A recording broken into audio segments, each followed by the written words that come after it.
이복현도 아닌가, 이복현 금감원장 검사 출신이죠. 이제 그 얘기입니다. 총선 이후에 오찬 불발 뭐 이것이 상징하듯이 이제 소원해진 두 사람, 윤석열 대통령과 한동훈 전 비대위원장 두 사람의 화해를 위해서 사실은 이복현 금감원장도 나선 적이 있다. 이제 이런 얘기가 나오고 있는데요. 한성원 기자.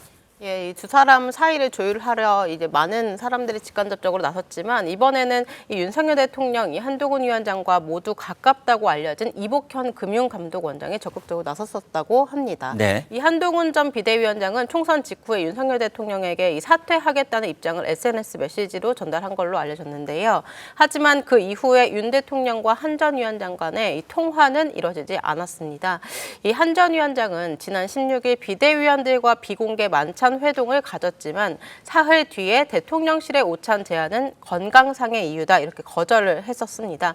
이런 가운데 양쪽 모두 가까운 이복현 금감원장이 두 사람의 만남을 시도했지만 역시 성사되지는 않았다고 합니다. 네, 그렇군요. 자, 이복현 금감원장이 양측의 만남을 이제 중간에서 중재를 하려고 했다. 이거는 뭐 크로스 체킹을 해보면 이 사실인지 아닌지 알 수 있는데 한동훈 전 위원장 쪽 입장이 나왔습니까? 예, 이 뭐 별도로 취재한 내용인데요. 다만 네. 이 한 위원장 측은 이 비서실장이 비대위 오찬을 하자는 이 대통령 의사를 전달한 것 외에는 이 다른 쪽으로 이 적극적으로 만남 의사, 이 대통령 의중, 이 전화 의사가 전달된 적은 없다 이런 입장입니다. 또 이 윤석열 대통령이 한 위원장에게 뭐 수차례 연락을 했다 이런 뭐 얘기도 있었는데 이런 부분도 전혀 총선 이후에 전화 온 적이 없다 이런 입장을 전했습니다. 그렇군요. 자, 그러면 최 국장님, 이복현 카드 얘기는 왜 자꾸 이런 얘기가 나오는 겁니까? 글쎄 저게 어디까지 사실인지가 현재 명확하지가 않아요. 네. 이복현 카드라는 게 결국 한동훈 전 국민의힘 비대위원장의 대체 카드 뭐 이런 얘기가 되는 모양인데 네. 사실 지금 현재 정치권에서 한동훈의 위상과 이복현의 위상이라는 거는 네. 굉장히 큰 차이가 있죠. 그렇죠. 네. 그렇기 때문에 그 대체 카드가 전 될 수 없다고 보거든요. 네. 만약에 누군가가 저런 판단을 했다면 네. 그렇다면 그거는 아마 정무적 오판일 가능성이 대단히 많고 네. 그러니까 이제 윤석열 대통령과 한동훈 전 위원장 간의 그 관계는 네. 뭐 중간에 이제 중재는 할 수가 있을지 몰라도 네. 대체 카드는 전 될 수 없다고 봅니다. 대체 카드는 아니다. 그런데 저런 뉴스가 도대체 어디에서 자꾸 나오는지 이제 그런 궁금증은 남습니다. 윤 대통령과 한동훈 전 위원장 서로 잘 알고 오래된 인연이었기에 더 섭섭하고 아쉬움도 크다. 뭐 이런 얘기가 나오고 있는데 한동훈 전 위원장을 향한 윤 대통령의 신뢰, 과거에 어땠는지 저희가 영상을 준비했습니다. 함께 보시겠습니다. 한동훈 후보자는 이 법무 행정을 담당할 최적임자라고 저는 판단했고 절대 파격 인사는 아니라고 생각합니다. 유창한 영어 실력으로 또 다양한 국제 업무 경험도 가지고 있고 글로벌 스탠다드에 맞는 이런 사법 제도를 정비해 나가는데 적임자라고 판단했습니다. 선진 법치 행정으로 대한민국의 미래 번영을 이끌어 나갑시다. 세계와 경쟁하는 상황에서 글로벌 스탠다드에 맞는 법치 행정으로 대한민국의 미래 번영을 뒷받침해야 합니다.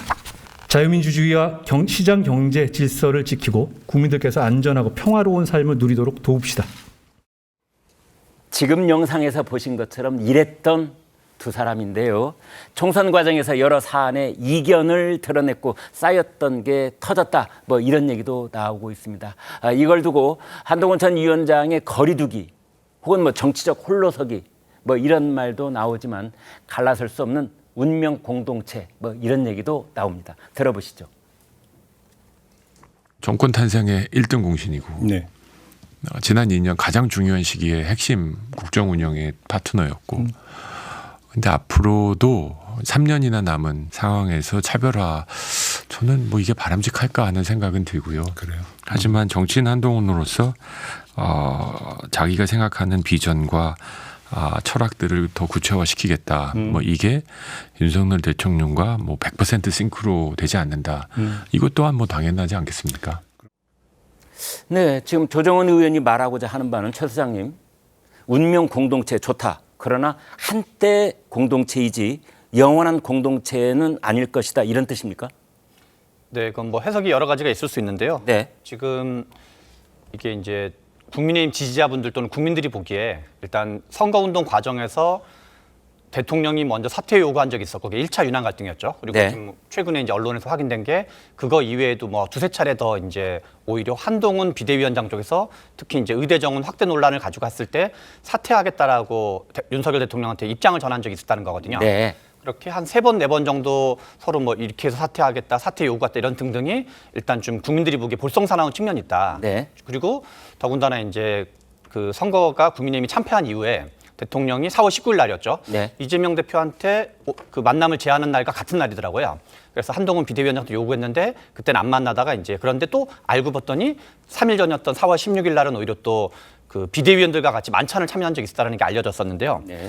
저는 이게 그 한편으로는 이해가 가는 측면이 있어요. 정치도 사람이 하는 거다 보니까 네. 그러니까 대통령이 연락이 왔을 때 만남을 거절한 거는 뭔가 서운함은 감정이 있으면 사람이 감정이 있을 수가 있거든요. 네. 그런데 한편으로는 또 다른 한편으로는 저는 이 과정이 약간 한동훈 비대위원장이 약간 현명한 걸로 보여지는 측면도 있고 아, 예. 또 한편으로는 정치적 차별화로서 나쁘지 않은 측면도 있다 생각을 해요. 아, 그렇습니까? 과거에 양쪽이 다 있다. 그렇죠. 예. 이재명 당시에 이명박 대통령 말기에 네. 이명박 대통령과 박근혜 대통령 당시 대표였죠. 네. 박근혜 대표가 사이가 되게 안 좋았었거든요. 네. 이명박 정부 말기에. 네. 그랬을 때 2011년, 12년이 됐을 때 이명박 정부 지지율이 확 떨어졌을 때 많은 사람들은 심지어 여론조사상으로 박근혜 대표가 대통령이 되는 건 정권 교체라고 답변할 정도였었어요. 하.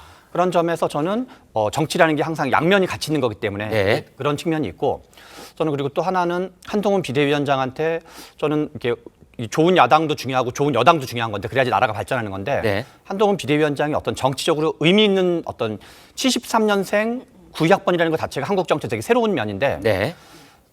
이제 우리 뭐 MBTI 이런 거랑 또 관련되는데 저는 이 사람 중에서는 성과 중심으로 이렇게 피리 꽂히는 사람이 있고 네. 관계 중심으로 뭔가 역점을 두는 사람이 있거든요. 네. 제가 느낀 거는 한동훈 비대위원장은 약간 성과 중심이 아주 강한 스타일인 것 같아요. 아하, 예. 성과 중심인 사람은 네. 일을 내려다 보면 막 인간관계가 틀어진 경우가 되게 많아요. 네. 왜냐하면 일을 쭉 뭔가 성과를 내는 것 자체가 제일 중요하다 보니까 네.